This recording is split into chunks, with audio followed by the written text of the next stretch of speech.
আসসালামু আলাইকুম। জেনেটিক পরিবর্তনের কথা কেউ কখনো শুনেছেন কিনা জানি না, তবে ইদানিংকালে মানুষের মধ্যে জেনেটিক পরিবর্তনের সংখ্যা আশঙ্কাজনক হারে বেড়ে গিয়েছে।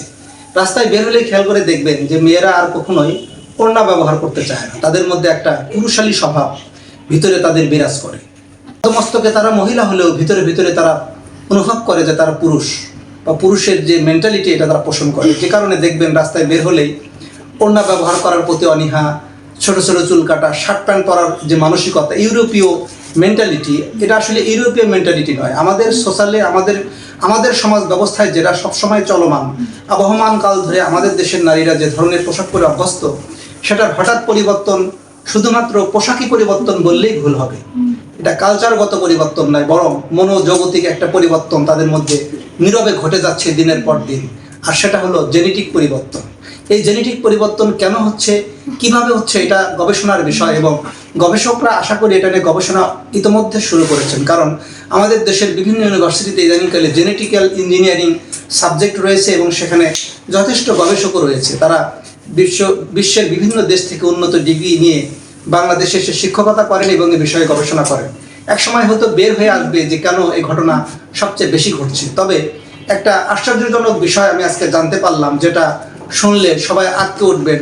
সেটা হলো, আমরা যে খাদ্য খাই, খাদ্য গ্রহণ করি, খাদ্যের মধ্যে যে সারগুলো ব্যবহার করা হয় সেটার মধ্যে এক ধরনের হেভি মেটাল আমাদের দেশে যে সারগুলো আমদানি করা হয়, বিশেষ করে টিএসপি, ড্যাপ এবং এমওপি, এগুলো সাধারণত তৈরি হয় পাথর থেকে। প্রাকৃতিক উপায়ে পাথর ভেঙে বা ক্রাশিং করে কিন্তু এই ধরনের সারগুলো প্রস্তুত করা হয় এবং উন্নত বিশ্ব থেকে যখন এই সারগুলো আমরা আমাদের দেশের জন্য আমদানি করে আনি, এর মধ্যে হেভি মেটাল আছে কিনা সেটা কিন্তু পরীক্ষা করে কোনোভাবেই দেখা হয় না।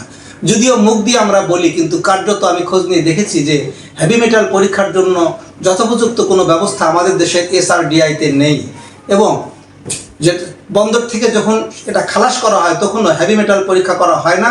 এবং অনেক জায়গায় আমি এটা খেয়াল করে দেখেছি, শুনেছি এবং এটা নিয়ে আমি একটু ঘাটাঘাটি করেও দেখেছি যে হেভি মেটাল পরীক্ষা কোনোভাবেই করা হয় না। তার মানে হেভি মেটাল সমৃদ্ধ এই সারগুলো আমাদের দেশে আসছে এবং সেটা ফসলে ব্যবহার হচ্ছে। আর হেভি মেটাল এমন একটা জিনিস যেটা মানুষকে ধীরে ধীরে মেরে ফেলে। একটা মানুষকে বোমা মারলে তাৎক্ষণিকভাবে মারা যায়, গলায় ফাঁসি দিলে অথবা গুলি করলে সে তাৎক্ষণিকভাবে মারা যায়, কিন্তু আটকে উঠবেন যে একটা মানুষকে দিনের পর দিন ভিতরে ভিতরে মেরে ফেলা হচ্ছে এই হেভি মেটাল ব্যবহার থাকার কারণে। কারণ হেভি মেটাল এমন একটা জিনিস, পারমাণবিক বোমা দিয়ে যখন জাপানের হিরোশিমা এবং নাগাসাকিতে ফেলা হয়েছিল, তখন থেকে পরবর্তী সময় এখন পর্যন্ত সেটার তেজস্ক্রিয়তায় মানুষ ধুকে ধুকে নানান ধরনের অসুখ বিসুখে ভুগছে। আর এই হেভি মেটাল ইউজ হওয়ার কারণে মানুষের ক্যান্সার থেকে আরম্ভ করে ক্যান্সার, কিডনির অসুখ এবং নানা ধরনের জটিল এবং কঠিন অসুখ হচ্ছে এবং ইদানিংকালে সেটা খুব বেড়েও গিয়েছে।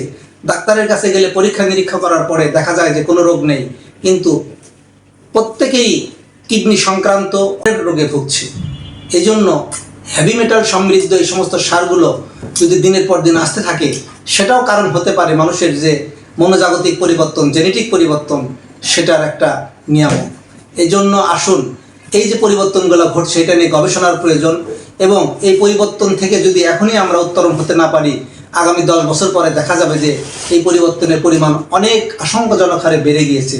যে কারণে দেখবেন যে প্রত্যেক পরিবারেই মেয়েদের বিয়ের প্রতি একটা অনীহা চলে আসছে এবং তাদের মধ্যে যে ছেলে মানুষের স্বভাব, এই স্বভাবটা মাত্রাতিরিক্ত বেড়ে যাওয়ার কারণে তাদের সংসারের প্রতি অনাগ্রহ তৈরি হচ্ছে। মেন্টালিটি, তাদের নানা ধরনের অসুখ বিসুখেও কিন্তু তারা ভুগছে। বিশেষ করে হরমোনজনিত রোগের সংখ্যা মেয়েদের ক্ষেত্রে অনেক বেশি এবং বিগত দিনগুলোতে আশঙ্কাজনক হারে বেড়ে গিয়েছে। তাই আমি আমাদের দেশের স্বাস্থ্য বিশেষজ্ঞদের প্রতি আহ্বান জানাবো, জেনেটিক পরিবর্তনের যে এই ধারাবাহিকতা, এটা কেন হচ্ছে এটা গবেষণা করে বের করা প্রয়োজন এবং এটার যথোপযুক্ত ব্যবস্থা না নিলে একসময় স্বাস্থ্য বিভাগ কিন্তু হিমশিম খেয়ে যাবে।